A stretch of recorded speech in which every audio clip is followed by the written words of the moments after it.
trouxe uma palavra hoje que muitos já ouviram falar, muitos já tiveram a oportunidade de ler, mas ela veio como uma flecha dentro de mim nesses dias e eu tenho uma grande preocupação na minha vida, todas as vezes que eu prego, e eu sei que todos os mestres dessa comunidade, os professores, os que pregam, a liderança, de uma certa maneira, tem isso dentro de si, talvez como uma marca que a gente vem tentando imprimir há muitos anos.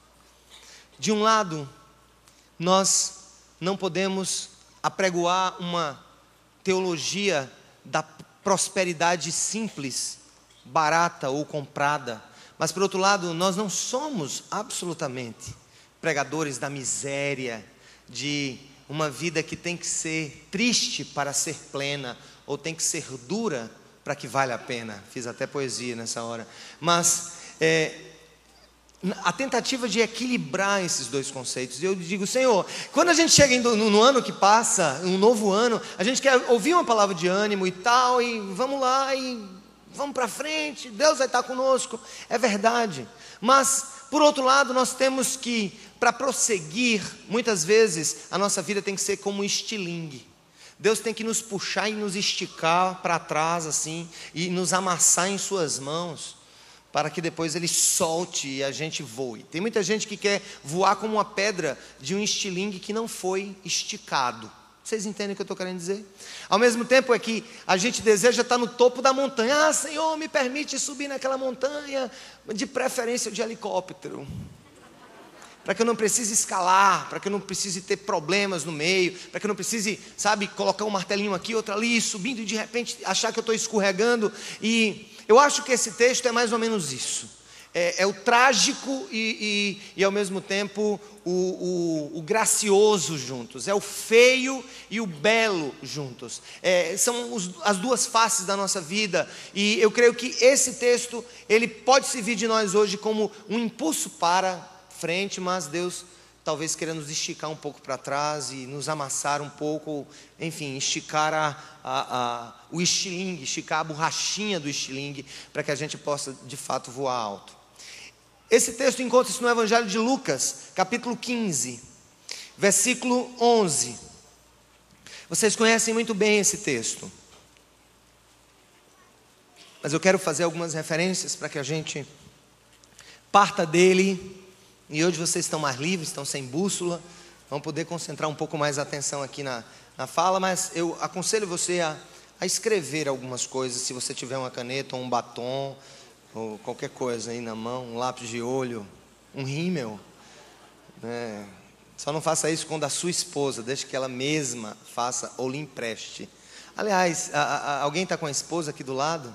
Levanta a mão, olha para ela e diz assim, me empreste o teu batom para eu escrever um pouco aqui ainda. Cuidado para você não sair daqui ferido, né?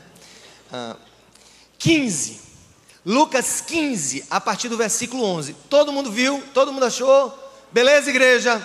Vamos lá. Diz assim a palavra do Senhor. Jesus continuou. Um homem tinha quantos filhos? 2 filhos. O mais novo disse ao pai, pai, eu quero a minha parte da herança. Assim ele repartiu sua propriedade entre os irmãos, entre eles. Não muito tempo depois, o filho mais novo reuniu tudo o que tinha e foi para uma região distante.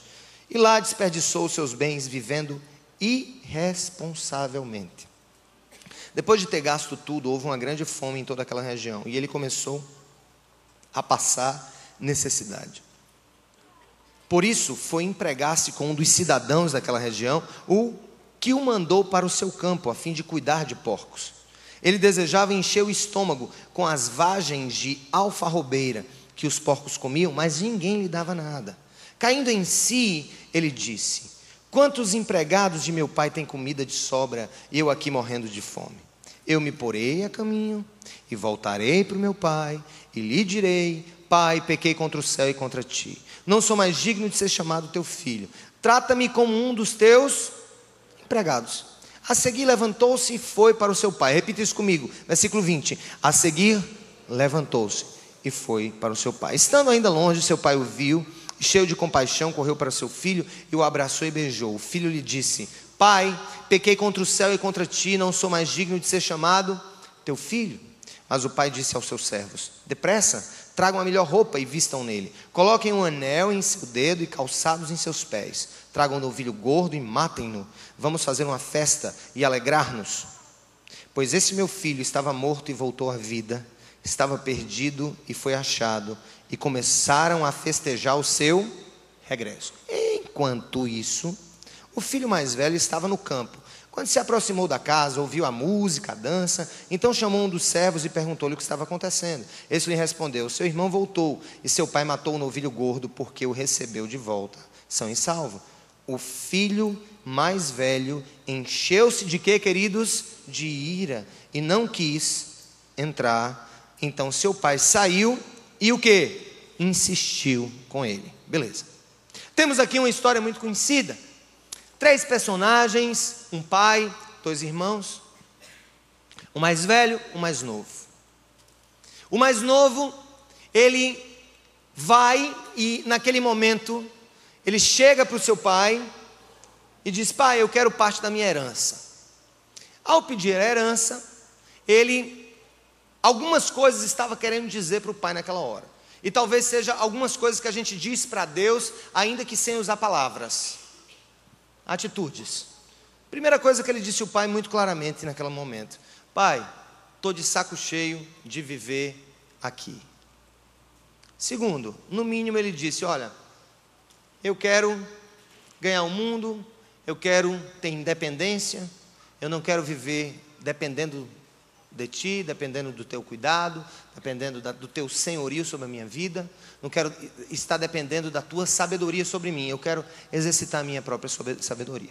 Mas uma coisa mais grave do que todas elas, ele disse, e talvez você não perceba isso, mas a coisa mais grave que o filho fez ao pedir a herança é que tal atitude para a cultura judaica representava um desejo de que o pai estivesse morto.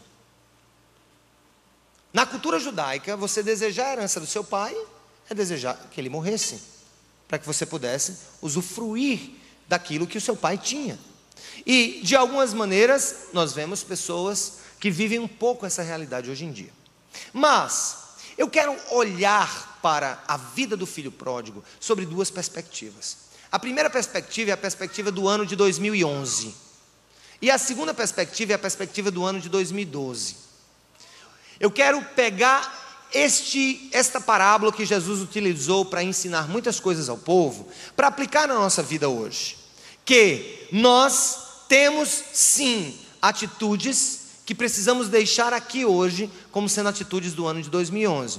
E precisamos levantar e partir para um novo conjunto de atitudes que representam as nossas atitudes no ano de 2012. A vida desse jovem pode muito bem servir de espelho para isso. O que é que eu vou deixar para trás e o que é que eu vou fazer daqui para frente? Olha bem, teve um tempo que eu confesso a vocês que eu olhava essa história de mudança de calendário de uma maneira um tanto quanto cética e até mesmo azeda, amarga. Porque eu pensava, isso é besteira, isso é coisa do comércio, isso é coisa apenas de virar um ano para outro. Isso não é nada, isso não significa nada, isso é apenas simbolismo. Mas eu comecei a pensar que, biblicamente, Deus nos dá uma série de sinais, preste atenção, que Ele usa os anos como ciclos muito claros na vida das pessoas. Por exemplo, não é à toa que a Bíblia fala que o povo de Israel passou quantos anos no deserto? 40 anos. Foram 40 anos. Quanto tempo de escravidão no Egito? 400 anos.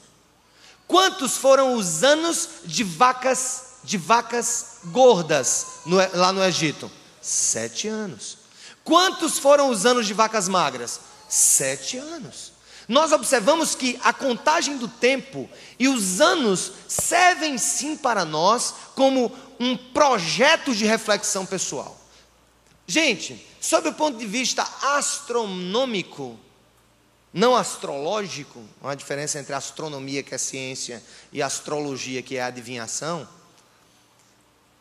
signo e coisa e tal, astronomia, estou falando sob o ponto de vista da astronomia, o ano é o quê? O que é que representa um ano? Talvez tenha gente aqui que não saiba.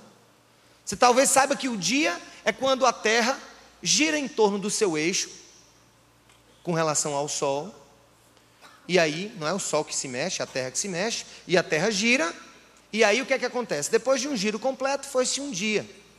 Um ano são, em anos não bissextos, 365 giros em torno do seu eixo, mas ao mesmo tempo em que a Terra gira em torno do seu eixo, isso é basilar, ela faz um momento também chamado de quê? De translação, que é, ela está rodando ao redor do Sol, e um ano representa o fato do nosso planeta e da nossa vida ter girado em torno do Sol durante todo esse período, ou seja, foi um ciclo tendo o Sol como referência. A Bíblia fala que Jesus Cristo é o sal, que Ele também é o sol, Ele é a luz.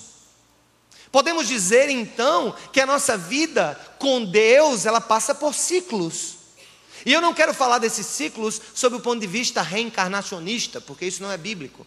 Não é viver para nascer de novo, isso não é bíblico. A Bíblia fala que a gente só nasce uma vez, só morre uma vez e é julgado ou para o inferno ou para o céu uma vez. Isso é o ensino bíblico, muito simples e muito claro. O que eu estou querendo dizer é que o jovem, o filho pródigo, o mais novo daquele homem, ele passou por um processo. Ele deu um giro na vida dele e ele completou um ciclo. O ciclo de 2011, eu quero falar simbolicamente, é o ciclo do abandono, do deixar projetos divinos para lá, do ingressar nos seus próprios planos, de acreditar no que os outros dizem, não no que Deus diz. E tem muita gente quebrando a cara, perdendo oportunidades, porque dá muito ouvidos ao que as pessoas dizem e não ao que Deus diz ou o que Deus quer de nós. 2011 é isso. Esse conjunto de coisas em que a gente abandona, talvez, os projetos divinos. E aí eu fico pensando, talvez você olhe para mim e diga assim, não, você está exagerando, poxa. Quer dizer que tudo que eu fiz em 2011 foram ações de filho pródigo? Tudo que eu fiz em 2011 foram ações que eu deixei de lado alguma coisa, ou eu abandonei alguma coisa? Não estou dizendo que tudo. Mas eu tenho certeza de uma coisa, todos nós, em qualquer que seja a área da nossa vida, nós atuamos em 2011 com alguns sinais de um filho pródigo. Não necessariamente em todas as áreas. Você pode ter sido em 2011 um filho pródigo no que se refere, por exemplo, à sua saúde. Eu acho que eu fui filho pródigo com relação à minha saúde em 2011. Eu não cuidei, eu abandonei aquilo que seria para mim o centro de equilíbrio para a minha saúde. Abandonei. Quando a gente deixa, que a gula tome conta de nós, a gente age como filho pródigo. Talvez você tenha sido em 2011 filho pródigo com relação à sua sexualidade. Você resolveu simplesmente chutar o pau da barraca e dizer, isso aqui não tem nada a ver, isso aqui também não tem nada a ver, isso aqui não tem nada a ver. Eu vou fazer o que eu quero da minha vida e acabou. E ninguém me fale nada, tudo bem. Aliás, hoje em dia você fazer o que você quer da sua sexualidade, no mundo pós-moderno do século XXI, todo mundo vai aplaudir, porque no final das contas, cada um vive os seus próprios projetos pessoais. Mas, aí vem uma pergunta, será que biblicamente Deus não tem um padrão para a nossa sexualidade? Eu acredito que sim. E olha gente, eu não estou falando aqui apenas da questão ser gay ou não ser gay, estou querendo também falar algo muito mais profundo, ser puro ou não ser puro, que transcende a questão do gênero. Ser casto ou não ser casto, transcende a questão do gênero. Talvez haja áreas da nossa vida que nós deixamos em 2011 e agimos como filho pródigos, no uso dos nossos recursos, por exemplo, gastando mais do que temos. Se eu for perguntar aqui quem virou o ano aqui endividado até a goela, por favor, não levante a mão, que vai ser terrível, está sendo transmitido pela televisão. Não vou perguntar, tá certo? E a gente sabe que muitas das vezes, tudo bem, tem as circunstâncias da vida aqui e ali, mas em uma boa parte, eu vou dizer assim, numa grande quantidade de vezes, muito dos nossos endividamentos é a própria prodigalidade, inclusive esse nome pródigo, que é usado no direito civil, para expressar alguém que gasta tudo que tem. Não é isso? O que é um pródigo? É uma pessoa que gasta tudo que tem que ser interditada, que não pode conduzir as suas finanças. Nós podemos ter agido como pródigos nesse sentido. Não sei. Podemos ter sido pródigos nos nossos relacionamentos. Podemos ter sido pródigos no sentido de querer gerenciar a nossa empresa, a nossa vida, os nossos planos. E aí olha gente, tem uma coisa que é muito perigosa. Eu não acredito que o filho pródigo saiu de casa simplesmente porque ele estava doido da cabeça, não. Tem gente dizendo, esse cara não pode estar doido. Eu não estou doido, eu não estou doido. Eu sei o que é que Deus é para mim, eu sei o que é que Deus faz na minha vida, eu vou controlar aqui. Escuta, a prodigalidade não é necessariamente um ato de insanidade, não. É muitas vezes um ato de total controle da situação, que nós não estamos nem aí para o que Deus está pensando, e Deus falando através de pessoas, ou da igreja, ou de quem quer que seja, e a gente conduz a nossa vida do jeito que a gente acha que deve conduzir. Isso é também um tipo de prodigalidade na nossa vida. Escolhas, pessoas, amizades, sexualidade, gastos, o que quer que seja. Eu quero dar para a igreja agora uma oportunidade de analisar 2011 sobre esse prisma. Em que área da sua vida ou da minha vida nós fomos pródigos nesse ano? Em que áreas da nossa vida nós gastamos toda a nossa força vital naquilo que não era o projeto de Deus para nós? Ou em que sentido nós nos desviamos desse projeto divino para a nossa vida? E eu quero perguntar para você muito claramente, até para que a gente cumpra os dois propósitos dessa mensagem. O propósito primeiro do estilingue ser esticado e amassado, para que Deus possa depois nos lançar mais adiante. E eu fiz isso esse ano. Ontem eu passei o dia pensando, Senhor, em que eu fui pródigo? Fui pródigo com minha saúde, fui pródigo em algumas questões relacionais, fui pródigo em questões relacionadas a decisões que tomei. Fui pródigo. Nós corremos um grande risco nessa noite. E esse é um risco que eu não quero que você corra, porque eu não quero correr. É o risco da gente se comportar como o filho mais velho. Você sabe quem é o filho mais velho nessa história? Não é apenas um filhinho que estava ali triste porque o pai foi abraçar o outro caba safado que saiu de casa, gastou o que tinha e voltou com uma cara lisa pedindo perdão. Não, o filho mais velho representa a nossa religiosidade. Representa o palco no qual nós pisamos e nele confiamos. Eu estou bem, está vendo, eu tenho feito assim, eu tenho feito isso porque eu tenho seguido a voz de Deus, eu tenho ouvido o que Deus tem, Deus eu coloco aqui entre aspas. E nós corremos o risco de olhar para a vida e dizer, não, eu não tenho o que analisar de 2011, eu não tenho o que fazer. Por quê? Porque eu sou o filho mais velho, pô. E o filho mais velho é o protótipo do religioso. É o protótipo daquele que está aqui fisicamente, ou diz que ama a Deus, ou que louva a Deus com a boca, mas as motivações do coração não são motivações que de fato se alinham com os planos de Deus. Deixa eu esclarecer. O que eu estou querendo dizer nessa noite é que para Deus é melhor o caba que cai na gandaia, o que enfrenta o mundo. Talvez eu esteja dizendo aqui uma heresia para alguns. O cara que embarca em todos os seus desejos carnais, do que o santinho religioso do pau oco enrolado num terno, com a Bíblia na mão e com um cântico de louvor decorado na boca. O irmão mais velho é aquele cara, é o religioso, é o cara certinho, é o cara que não aceita a graça de Deus. Sabe por quê? Ele não aceita a graça de Deus porque ele não sabe se esvaziar, porque ele não precisa. Ele não aceita a ideia da graça porque ele não experimentou o que é a graça. Gente, eu vou dizer uma coisa para você. Você só consegue entender os desvios alheios quando você mesmo experimenta a graça com relação aos seus próprios desvios. Se você não experimenta a graça, ou porque nunca experimentou, ou porque finge que não deslizou em nenhuma área da sua existência, então você mais uma vez está enchendo o palco do filho mais velho. Você está colocando luzes sobre essa pessoa. Eu quero que nessa hora, para que a gente possa sair daqui com circunstâncias, com princípios muito claros das Escrituras. Eu não quero pregar aqui psicologia, eu não quero, com todo respeito a tudo isso, eu quero mergulhar na Bíblia e eu quero ver o que é que esse jovem fez, que produziu sorriso no seu pai.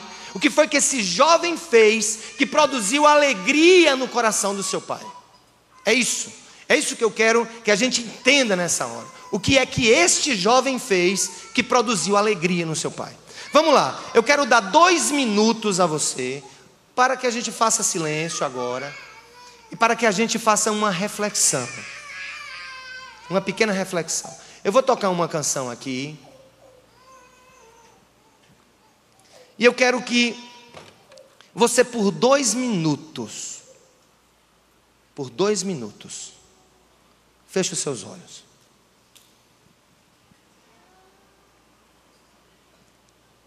E você pergunte para si mesmo: Senhor, em que eu fui pródigo nesse ano? Qual área da minha vida eu tirei o controle das tuas mãos por confiar demais no controle das minhas? Faça isso agora.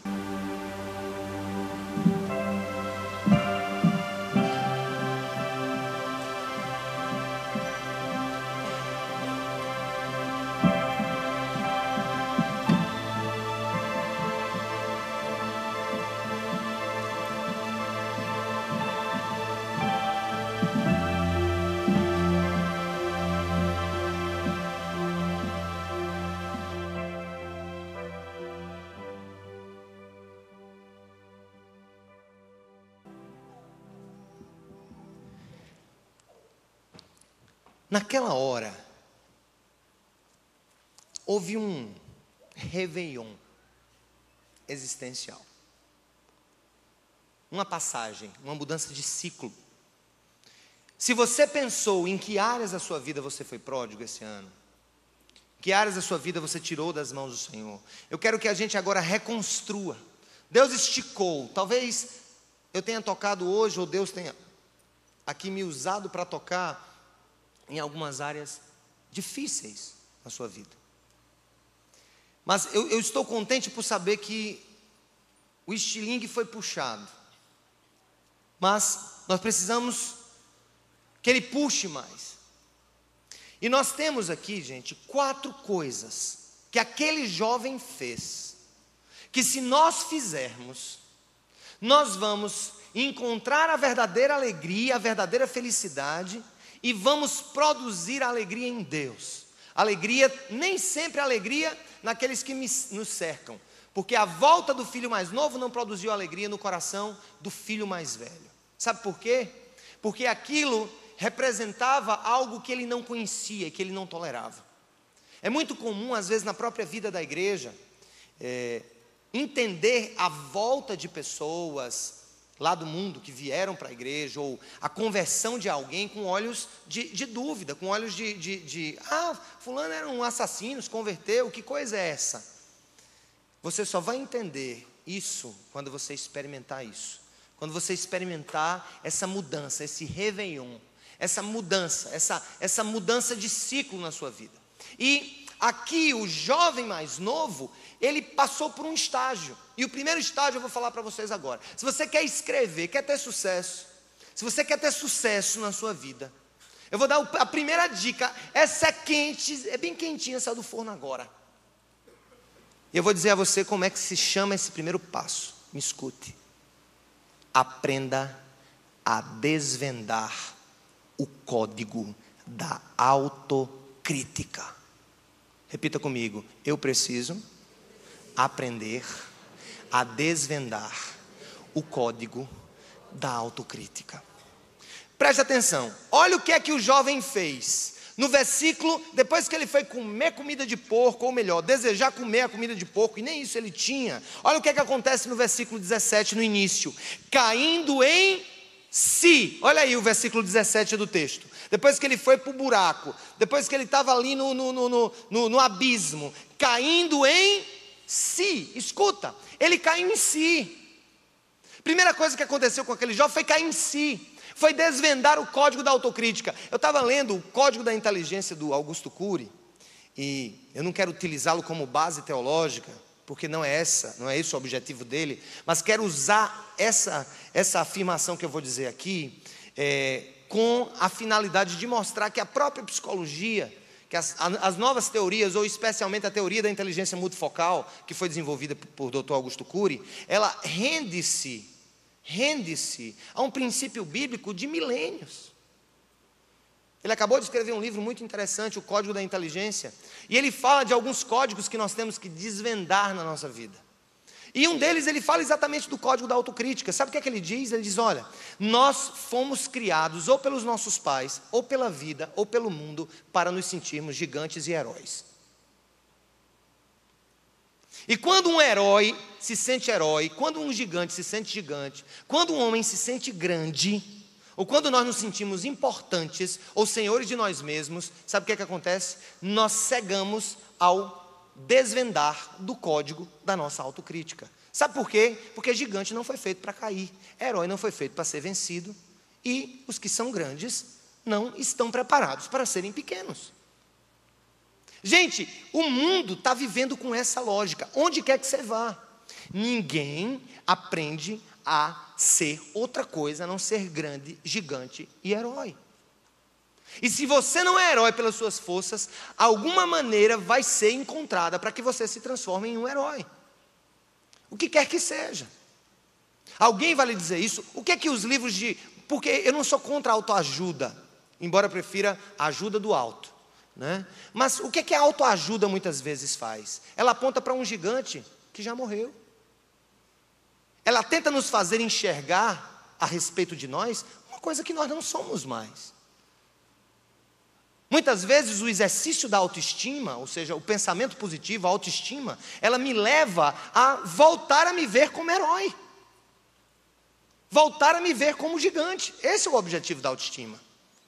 Mas na realidade, gente, o que aquele jovem fez no meio de todo aquele cenário, ele poderia entrar ali, sabe o quê? Em um processo de autocomiseração, ou um processo de, sabe, de autoflagelamento, e dizer, olha, eu não vou aparecer, já fiz essa besteira, eu vou sumir mesmo, já gastei o dinheiro que eu tinha, meu pai não quer saber de mim, eu estou aqui mesmo, vou comer comida de porco e vou arrumar alguma coisa em algum lugar. Agora, voltar eu não vou voltar. Por quê? Porque voltar significa descer do pedestal do nosso gigantismo.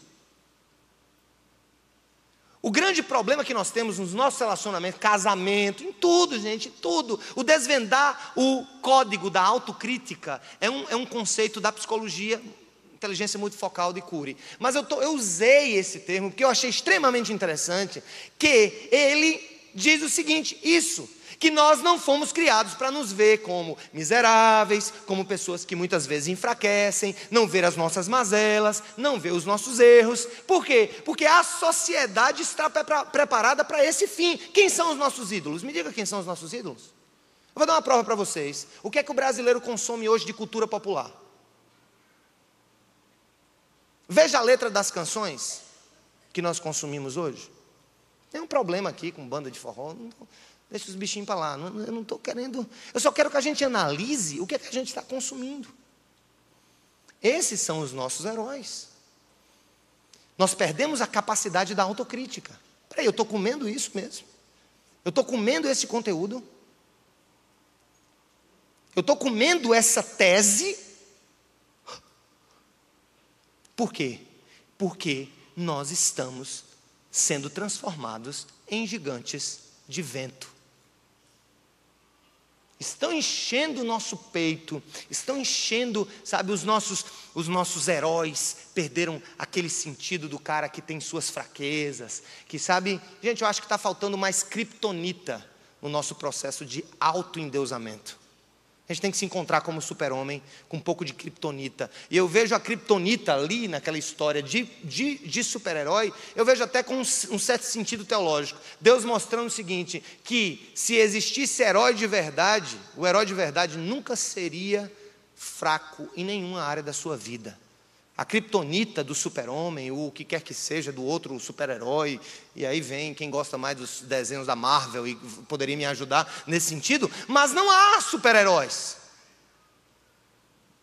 Nós temos que desvendar o código da autocrítica, como aquele jovem desvendou e disse, caindo em si, ele caiu em si, pô. Ele olhando no espelho, poxa, o que é que eu estou fazendo aqui, pô? É interessante, gente, que nós somos tão treinados para ser heróis, que nós vemos o nosso rosto, a nossa tez existencial, a nossa pele existencial. Olhamos no espelho e continuamos cegos, nós estamos morrendo, mas estamos cegos. A Bíblia fala sobre isso, de gente que é cega, mas acha que vê, de gente que é surda, mas acha que ouve. Gente, aquele jovem fez uma coisa muito simples, ele desvendou o código da autocrítica. Deixa eu dizer uma coisa para você. Desvende o seu, eu preciso desvendar o meu. Quais são as áreas que eu preciso olhar no espelho para desvendar o código da autocrítica? O que é que Sérgio Augusto de Queiroz precisa olhar no espelho, desvendar-se, olhar para si, esvaziar-se, entender-se, compreender-se, olhar para ele mesmo? que é que você precisa fazer? Qual é o primeiro passo para o sucesso? A maneira de Deus. Repita, eu preciso, Senhor, desvendar o meu código de autocrítica. A segunda coisa que ele fez foi muito interessante. Lê comigo, gente. Eu não queria que você saísse daqui dizendo que eu inventei uma mensagem. Olha para o texto, por favor. O que é que ele diz no versículo 17? Depois de cair em si. Caindo em si, ele o quê? Ele disse para quem? Ele estava sozinho, né? Porco não fala nem ouve. Ele disse para quem? Para ele mesmo. A gente tem que voltar a falar com a gente. E voltar a falar com a gente e estabelecer planos, roteiros de restauração na nossa vida. Olha como ele estabelece um plano, um roteiro de restauração na vida dele. Um roteiro de sucesso, de conquista. Olha como é que ele estabelece, ele vai aos mínimos detalhes. Presta atenção. Caindo em si, ele disse o quê? Ele começou a pensar, peraí, quantos empregados tem no meu pai, tem comida de sobra e eu aqui morrendo de fome? Peraí. Então eu vou elaborar um plano. Eu me porei a caminho, eu vou andar. Olha o plano, eu vou sair daqui. Não sei como é que eu vou chegar, não sei qual vai ser o resultado, mas eu tenho que sair daqui. Eu tenho que sair desse estágio de negação, eu tenho que arrombar o meu código de autocrítica. Eu tenho que sair daqui. Eu vou sair, eu vou voltar para o meu pai, eu vou lá, eu vou falar com ele e vou dizer assim: pai, eu pequei contra o céu e contra ti. Olha o plano se desvendando. Um plano claro. Não sou mais digno de ser chamado seu filho. Trata-me como um dos teus empregados. Gente, queremos ser bem-sucedidos, aprendamos a elaborar planos e rotas de restauração e de reconstrução. Escreva, põe no papel, porque a vida tem roubado ideias de grandes homens e mulheres que não tiveram a capacidade, sabe de quê? De sedimentar aquilo que Deus quer que eles façam. E eles não escrevem. Deus não deu ao homem a língua escrita à toa. Você sabe por que a Bíblia é escrita? Porque nós tendemos a esquecer. Por que a gente precisa da língua escrita? Porque a gente tende a esquecer. Mas também é na língua escrita que a gente codifica e que a gente sedimenta as nossas ideias. Escreva, põe no papel, converse com alguém, compartilhe esse sonho, compartilhe esse plano, seja direto. Olha, eu vou fazer isso para eu reconstruir aquilo que é. Reconstruir aquilo, peraí. Vou dar um exemplo. Você está com um relacionamento que não vale uma cocada preta. Ruim demais. É só lenga-lenga, é só rali-rola. Relacionamento sem fruto nenhum. E tem gente se perdendo nesse relacionamento há 5, há 10, há 15 anos, se fazendo de besta e embestalhando os outros. Analisa, olha para a realidade. O que é a realidade? Pô, eu estou aqui, relacionamento, sabe? Aqui, não sou casado, estou com esse cabo, estou com essa mulher, é um lenga-lenga, é um vai. Eu não sei o que é que eu sou, ele não sabe o que é que eu sou, só sei que a gente se encontra numa sexta-feira, depois de uma garrafa de vinho, foi.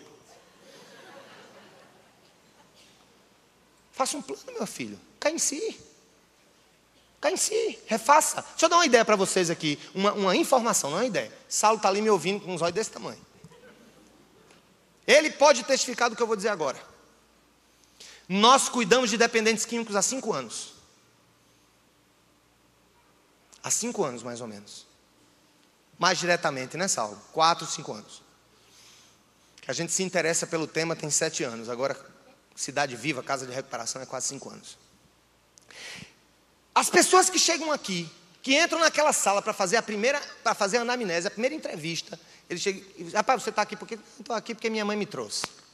Esse não desvendou ainda o código da autocrítica. Tá por que aqui? Não, rapaz, eu estou aqui porque é o jeito. Ou eu estou aqui, ou eu estou na cadeia. Não desvendou o código da autocrítica. Por que você está aqui? Ah, eu estou aqui porque, rapaz, eu nem sei. Porque eu nem tenho nem problema, não sei nem o que é maconha. Esse não só não desvendou o código da autocrítica, esse aí não desvendou o próprio cérebro ainda. Mas é sério. Saulo, se eu estiver mentindo certo, tu me diz. Tá aí, foi bom que você está aí. Mas os maiores índices de recuperação que nós temos são aqueles que desvendaram com maior precisão e força e planejamento os seus códigos da autocrítica. Aqueles que olharam para a parede e diziam: eu sou um bosta. A gente tem vontade de dizer isso, mas é bom que ele diga dele mesmo. Você está entendendo? Porque se eu disser, não é o desvendamento do código da autocrítica.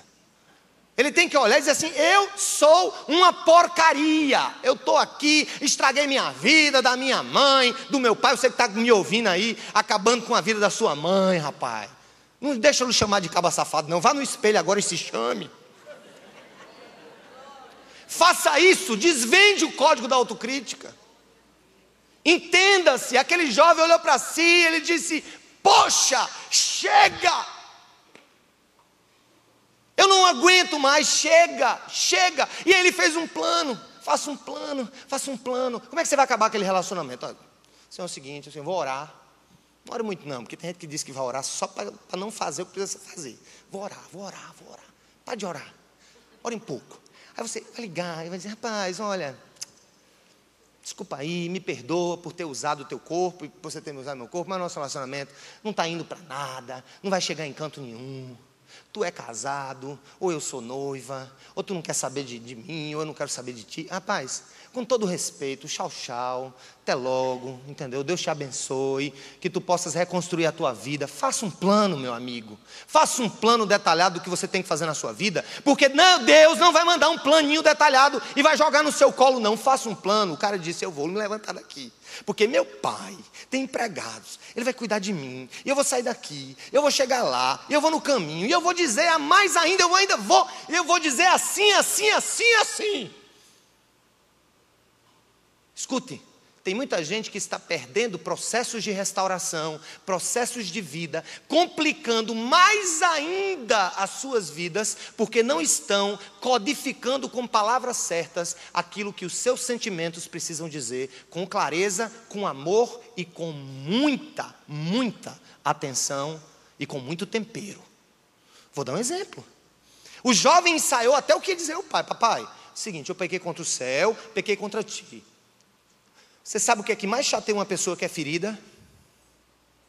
Eu vou logo lhe dizer: se você feriu alguém, ou eu feri alguém, sabe o que é que mais chateia? Me desculpa aí por qualquer coisa. Pelo quê? Por qualquer coisa. Que qualquer coisa? Qualquer coisa, irmão? Tu meter essa mão na minha cara e é qualquer coisa? Qualquer coisa? Você traiu a nossa amizade de anos? Qualquer coisa?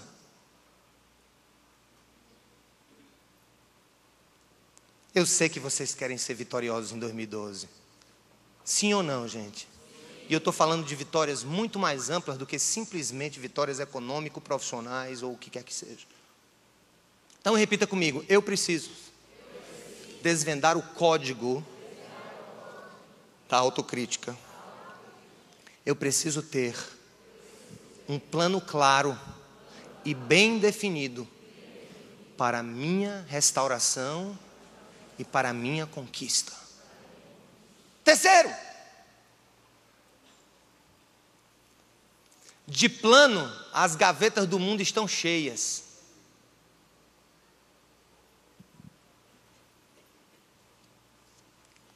Planos, são planos apenas. Ótimo. Desvenda o código da autocrítica, reduz a termo o teu projeto de restauração, de vida, de vitória, de sucesso. Mas você precisa de uma coisa: precisa se levantar.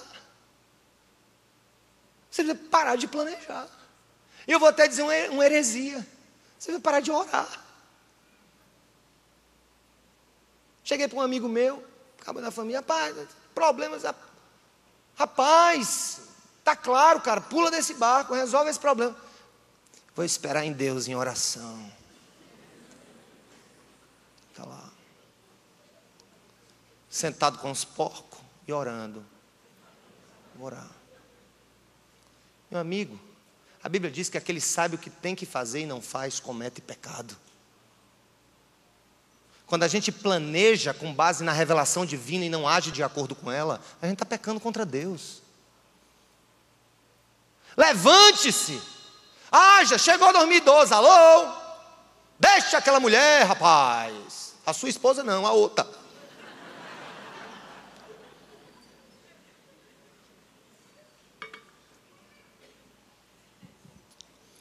Jovens, casais de namorados, santifiquem a vida de vocês. Nós tivemos aqui durante o Godstock um projeto Mais Pureza. Foi uma das ações do Godstock. Colocamos os nossos adolescentes aqui, os que vieram, né? A metade teve medo de vir, porque já sabia do que se tratava. A outra chegou aqui, dos que vieram, 30% se escondendo por detrás das cadeiras, né? Estou Danielzinho lá, só metendo o chocalho, telebo. Purifica a sua vida, purifique, seja casto, seja puro. Deus separou o casamento para que você desfrute dessa bênção de Deus que é a sexualidade. E parará, sabe? E aquilo, e os olhinhos brilhando, sabe? De alguns, os outros se tremendo, os outros com medo do que estava sendo dito, porque é de fato um discurso extremamente, aspas, retrógrado, fecha aspas, para o período que nós estamos vivendo. Mas eu vou dizer, eu estava até conversando com uma psicóloga, com uma amiga minha, digo, minha amada, ela tentando me convencer de que o melhor casamento é aquele que o caba passa de puleiro em puleiro, feito galinha doida, até namorar 10, 15, 20 e saber o sabor de cada boca, de cada não sei o quê, porque aí quando casa consciente. Eu digo, minha amada, me diga uma coisa, eu vou só falar cientificamente com você. Se você olhar os dados da OMS, se você olhar os dados dos cartórios de registro de casamento dos Estados Unidos, do Brasil, eu não sei o que é que a suruba do tutti-frutti resolveu para manter nenhuma família, porque nunca se separou-se tanto quanto hoje, nunca se teve tanta gravidez indesejada como hoje. Por favor, me economize. Se você não acha que castidade é um conceito bíblico, é pelo menos um conceito inteligente. Pelo menos inteligente ele é, e você não pode negar que não seja. E aí, pessoal, o que é que eu estou querendo falar para vocês nesse primeiro dia, cheio de vontade, sem força nenhuma, mas com muita vontade? É dizer para o meu povo, para os meus amigos, iguais a mim, nas suas lutas e dores, é dizer, gente, nós precisamos planejar novos processos e precisamos levantar. Olha o que é que o jovem fez. Olha o que é que o jovem fez. Leiam comigo. Vamos ler, por favor, abre o texto. Se não está, olha para o olho do outro. Para o olho do outro não, para a Bíblia do outro. Olha aí, por favor. Abra a Bíblia aí, por favor. Vamos ver. Olha o que é que diz a palavra do Senhor no versículo 17. Olha que coisa maravilhosa. Caindo em si, desvendou o código da autocrítica. Amém?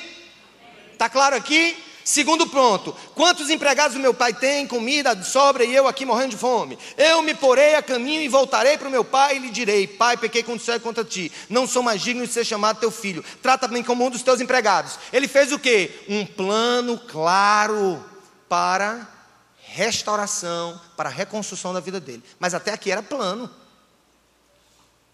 Agora vem a terceira etapa. Olha o versículo 20. A seguir, foi o que ele fez? As crianças é que gostam do pulinho. Vamos lá. A seguir, ninguém riu dessa vez, mas tudo bem. A seguir, vamos lá. Levantou-se e foi para o seu pai. Está lembrado do lema do Godstock? Quem ama? Porque quem ama não pode só amar, tem que ir. Se amor é um plano, se amor é uma poesia, Deus não quer que a gente viva de poesias. Embora a poesia traga brilho à nossa vida, Deus quer que a gente viva de atitudes. Planeja, agora vá, o filho foi. E esse ato de ir, de enfrentar, de trabalhar, de lutar, de recomeçar, de começar de novo. Gente, não deixemos que a síndrome do gigante tome conta de nós. Se a gente precisa recomeçar alguma coisa na vida do zero, que a gente recomece do zero. Deixa eu falar aqui para alguns empresários. Não sei, vou dizer aqui, falar mais ou menos em tese. Você foi, cometeu algum erro na sua empresa, deixou de pagar tributo, o que quer que seja, está aí fiscalizado, acabado. Homem, faz o seguinte, está falido. Reconheça, desvende, abra o código da autocrítica, replaneje, recomece, se for o caso. Não tenha medo de recomeçar. Eu tenho dito o seguinte, olha, é melhor ser um pobretão sob a mão do Altíssimo do que um ricaço milionário totalmente fora do propósito de Deus. Seja simples, volte ao que é simples, recomece. É para recomeçar o seu relacionamento com a sua esposa do zero, então vá para o zero, volte com o rabinho entre as pernas, Caim, meu amor, me perdoe, isso, e tal, e eu fui assim, eu errei com você, e papapá, seja claro, abra o coração, eu não valho nada, eu olhei no espelho, pastor Sérgio falou na televisão, e eu fui lá, não é que eu sou feio mesmo, horrível, acabado. E aí eu vim aqui e dizer o seguinte, me perdoe, eu quero recomeçar a minha vida, comece do zero, não tenha medo de recomeçar do zero, rapaz. Quem tenta emendar o que não se emenda, nunca chega onde se pode chegar. Pare de estar emendando corda, pare de estar emendando coisa, para tentar, entendeu, ser um bote de salva-vidas. Se Deus quiser, meu irmão, que você volte do começo em qualquer área da sua vida, volte para o começo, rapaz. Vá vender de novo laranja, vá vender limonada, comece, volte, santifique-se. Ah, não dá mais não, meu rapaz, sei na mão de não sei quantos.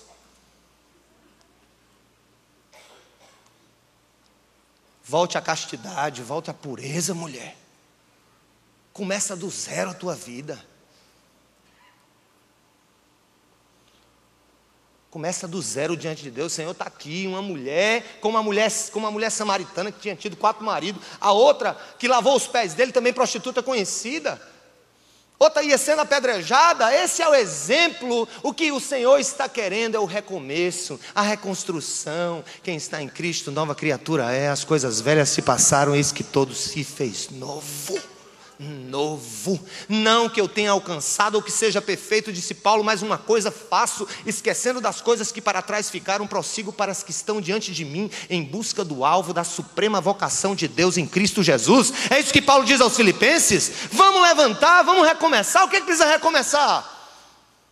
Faça como o filho pródigo, desvende o código da autocrítica, planeje a sua vida e haja, vá lá, trabalhe.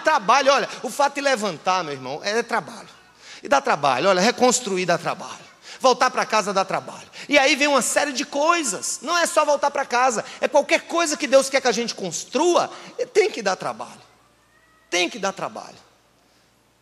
Esse é a nossa vocação, é o trabalho, é a luta, é a bênção de Deus de um lado e o machado na terra do outro. É isso, o evangelho é isso, o cristianismo é isso. E aí, gente, eu quero que você termine comigo uma coisa. O filho lhe disse, pai, e aqui ele está dizendo para o pai, porque antes ele disse para ele, né? Tu já viveu essa dicotomia de falar tudo que tu queres falar para si mesmo e não conseguir falar para outra pessoa? O filho pródigo ultrapassou essa ponte. Ele disse para si, depois de desvendar o código da autocrítica, e depois ele disse para o pai, pai, pequei contra o céu e contra ti, não sou mais digno de ser chamado teu filho. Mas o pai disse, depressa, tragam a melhor roupa, vistam nele, coloquem um anel em seu dedo e calçado em seus pés, tragam um novilho gordo e matem-no, vamos fazer uma festa e alegrar-nos, pois esse meu filho estava morto e voltou à vida, estava perdido e foi achado, e começaram a festejar o seu regresso. Sabe o que é mais bonito em tudo isso? É a atitude de Deus com relação a nós.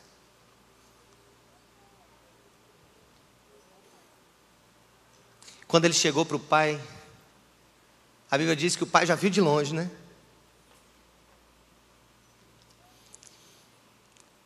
Vocês perceberam que esse pai é Deus, né? Perceberam? Sim ou não? E que o filho pródigo são aqueles que são quebrantados. E o filho mais velho é o quê? É o religioso, é o fariseu. Ele estava falando para fariseus ali, mas preste atenção. A Bíblia diz que o pai viu de longe o filho.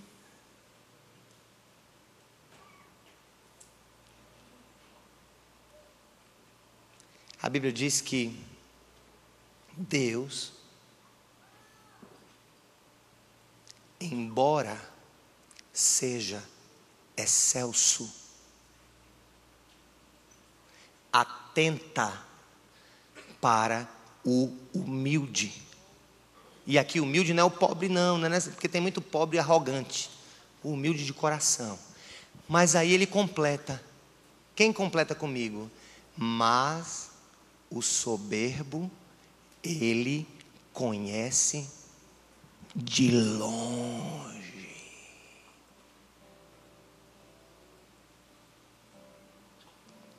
De longe. Sabe o que é que significa esse de longe?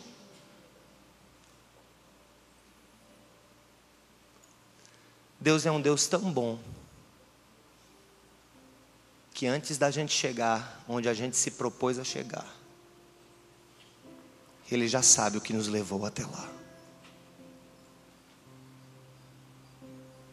Talvez eu tenha tocado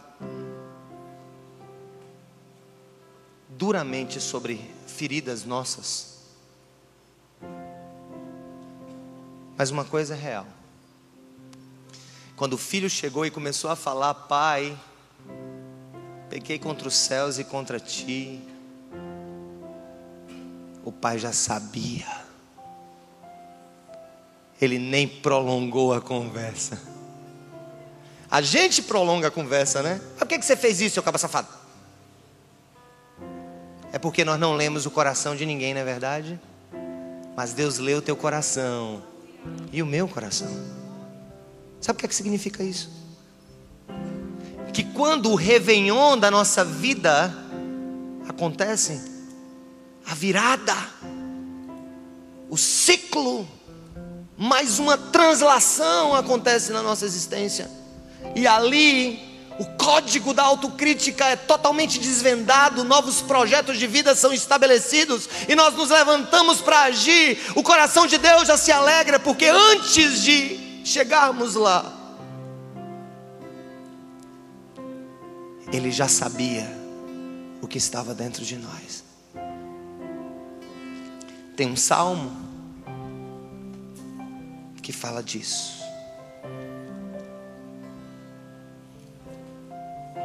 O 139.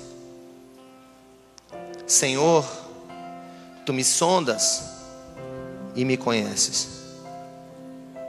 Sabes quando eu me sento e quando eu me levanto. E de longe percebes os meus pensamentos. Sabes muito bem quando trabalho e quando descanso, pois todos os meus caminhos são bem conhecidos por Ti. Antes mesmo que a palavra me chegue à língua, Tu já conheces inteiramente, Senhor.